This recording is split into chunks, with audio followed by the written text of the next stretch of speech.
During the Great Depression, secrecy mattered more than comfort. Families were not thinking about convenience or clever tricks.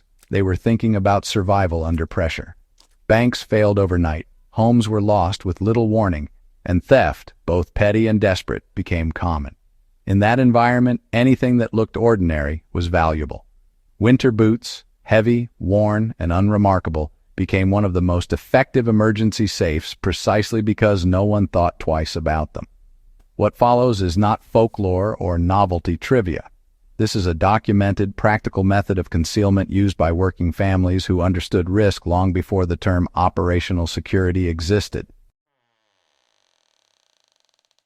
Winter boots offered something that furniture and hiding compartments could not: predictability. During hard winters, boots stayed close to the body near heat and under direct personal control. A drawer could be searched, a wall could be tapped, a tin could be shaken. Boots were assumed to be dirty, smelly, and worthless to anyone but their owner. That assumption created safety. Thick leather soles, stacked heels, and insulated linings provided natural voids that could be altered without drawing attention.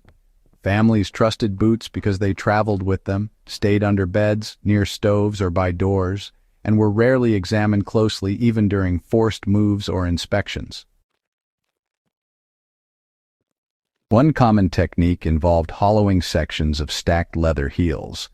Cobblers were everywhere in the 1930s, and modifying a heel was neither unusual nor suspicious.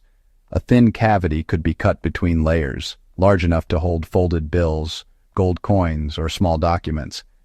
The heel was then resealed with pitch, resin, or additional leather. From the outside, the boot looked untouched. The weight difference was negligible. Even if someone handled the boot, nothing rattled. This mattered. Noise exposed hiding places faster than sight. Families favored heels over shafts because heels endured pressure and heat without warping, preserving whatever was hidden inside. Paper money, ration coupons, deeds, and identity documents were often hidden between inner linings and outer leather. Many winter boots had removable felt or wool liners designed for drying. Families stitched shallow pockets directly into these liners, placing documents flat to avoid creases that would reveal tampering. The liners absorbed moisture slowly, so papers were often wrapped in waxed cloth or oiled paper first. This method worked because linings were personal items. Even during evictions, officials rarely handled them carefully. People instinctively avoided touching worn clothing too closely, which gave these hiding places an added layer of protection. Floorboards, mattresses, and jars were searched because they were obvious. Boots, on the other hand, were overlooked because they were associated with labor, not wealth. This distinction really mattered during raids and thefts. You see, thieves looked for speed.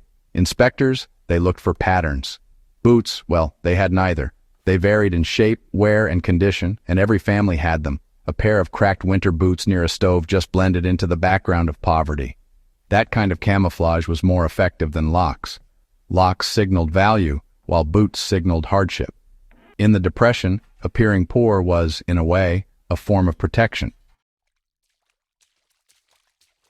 Moisture was the main enemy of anything hidden in boots. Families mitigated this by rotating what was stored and when. Winter boots were used seasonally, so items were removed during spring and summer and relocated to other concealment points. When boots were worn daily, only items tolerant of heat and pressure stayed inside. Coins and metal, they survived best. Paper, though, required regular inspection. Some families treated the inside of cavities with beeswax or pine resin to repel moisture. These were common household materials, not specialized products, and they extended the life of both the boot and its contents. The lesson here is not to hide valuables and footwear today without thought. The lesson is understanding concealment through normalcy. Depression-era families chose objects that were handled daily, traveled naturally, and attracted no attention. Modern equivalents follow the same logic. Items that move with you, age naturally, and appear unremarkable remain effective when used intelligently.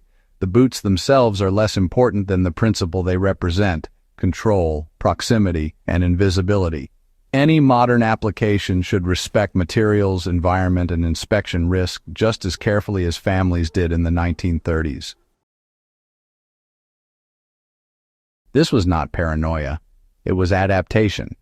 Families did not expect the world to stabilize quickly.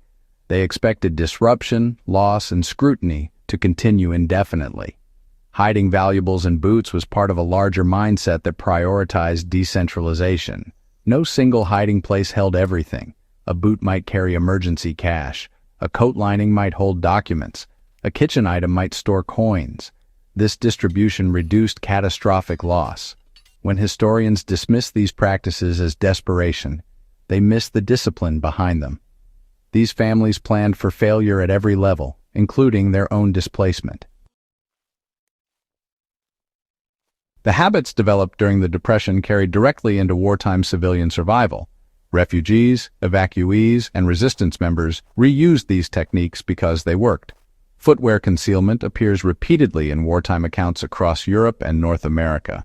The Depression was the training ground. People learned what authorities ignored, what thieves avoided, and what endured stress. Winter boots became trusted containers not because of myth, but because they survived real tests under pressure.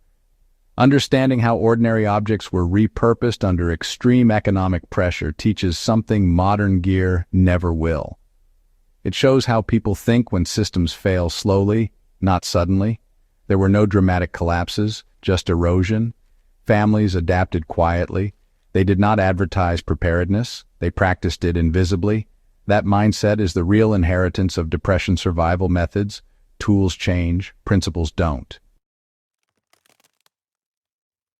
If this deep dive added something new to your understanding of historical survival tactics, make sure to subscribe to Warfield Prepper Chronicles, share this episode with fellow historians and preparedness-minded viewers, and keep this knowledge alive by studying how people survived when no one was coming to help.